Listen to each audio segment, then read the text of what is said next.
Russell Bevan, and this is my beautiful wife, Heidi Bevan. And today, it's championship weekend. We are watching our 49ers in a little bit and rooting them on, but what we're doing today is we're going to be blending our 2020 Cabernets from Napa Valley. And to make sure we have plenty in our tummy, we're making Julia Child's classic Boeuf Bourguignon. So we've got our brisket, we've got our pork belly, we've got all of our ingredients. In classic Julia Child style, we're going to be drinking fabulous wine all day. Today we're starting with our 2020 Adversity Chardonnay from the 5 Wells Vineyard. And we're off to the races. We're gonna share our journey with everybody as we cook, dice, slice, and drink our way through the afternoon. Thank you for spending part of your day with us. Love, anything to say? No, can't wait to eat and drink. Eating and drinking.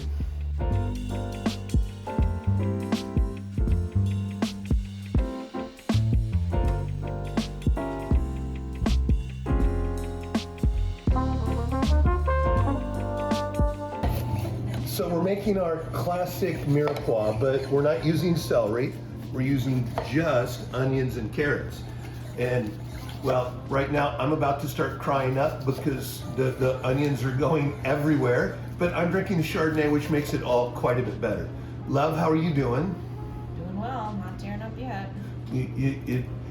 That's because we haven't started talking about last night yet, but that is to come. So we've got all of our fat. Leo, check this out. Perfectly golden brown butter and bacon lard and the drippings from the beef. We are about to carrot and onion up.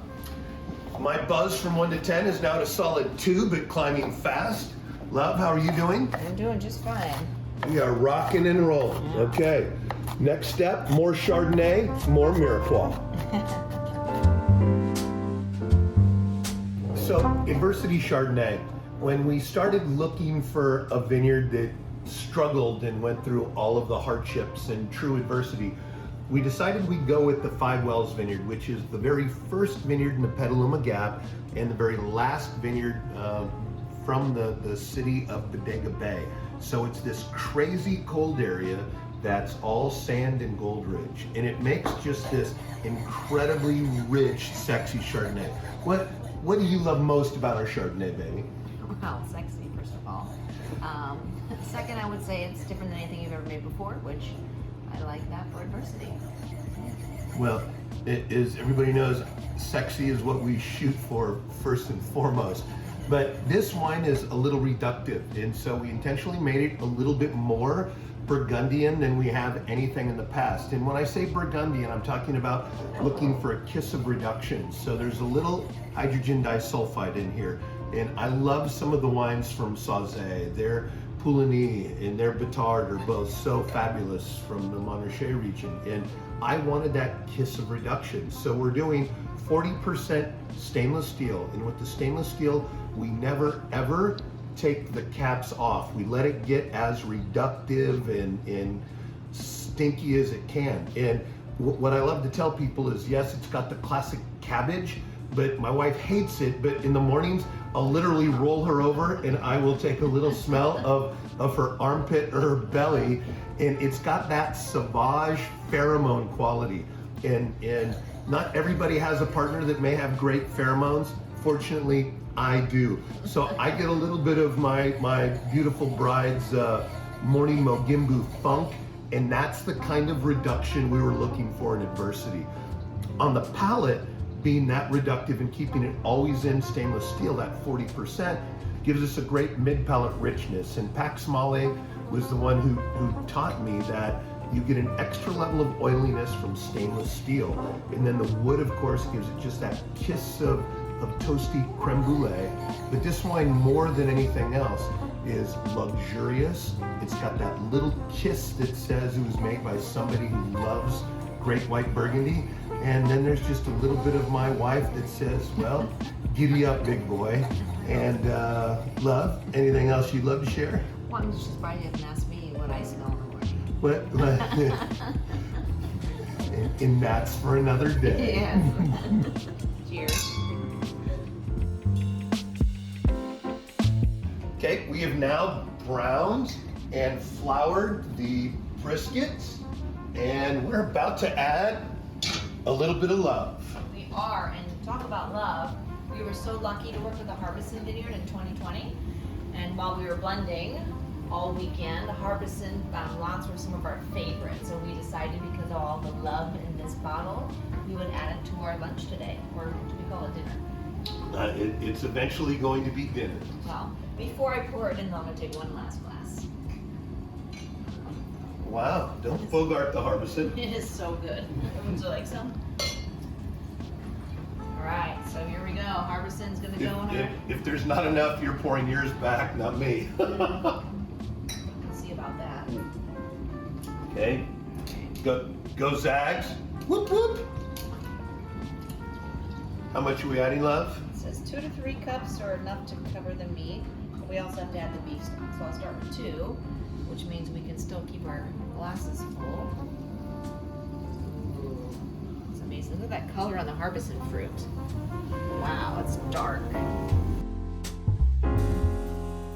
Okay, so we now have our casserole ready to rock, love. Can I have a lid, please? And we are throwing it in the bottom third of the oven, halfway in.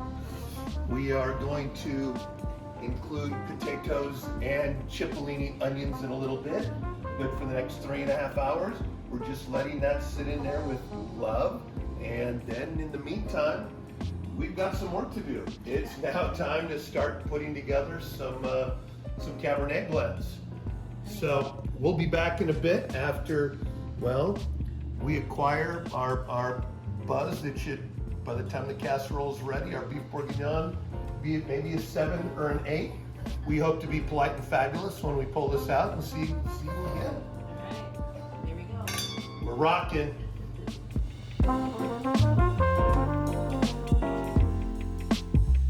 So we're finally at the stage where we get to enjoy the labors of our love and efforts. And the Boeuf Bourguignon smells divine. We decided to serve it with little Yukon Gold potatoes that cooked for 1.5 hours at 350 in virgin olive oil with a little salt and pepper.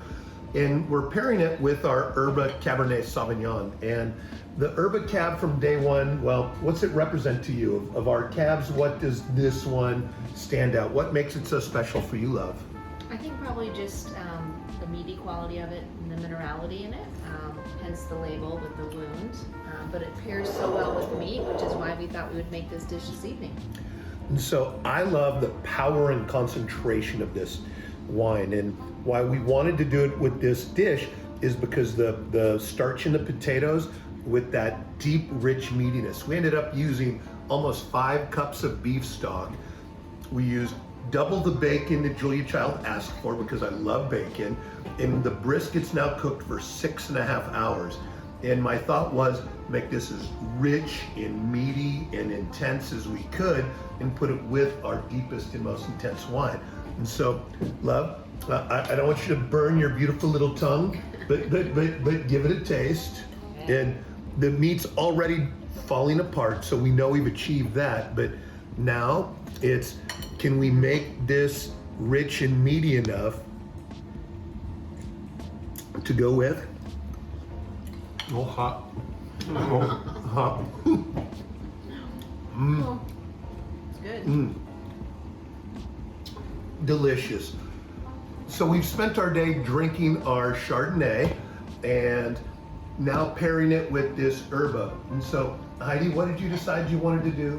If somebody wanted to follow our recipe, we have the recipe typed up and we're going to send it out with a copy of this video. And then if people... If you want to buy 2 bottles of the Erba Cabernet Sauvignon with a bottle of the Chardonnay. And have a day just like our day. Yes. We'd be happy to do free shipping and have Russell sign one of the bottles.